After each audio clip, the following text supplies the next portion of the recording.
दुर्गा माताले कल्याण गरून् सानो तिमलाई दशैंको शुभकामना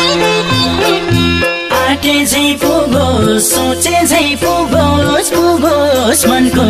भावना दुर्गा माताले कल्याण गरून् सानो तिमलाई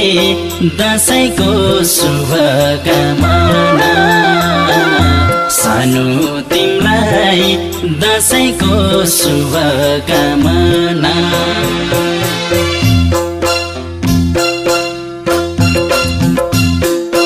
आयो फेरि दशैं आयो आयो फेरि दशैं आयो गुराधौले फुल्यो मर्सिदा झोल्यो मलाई पनि गाउँ जान मन लाग्यो।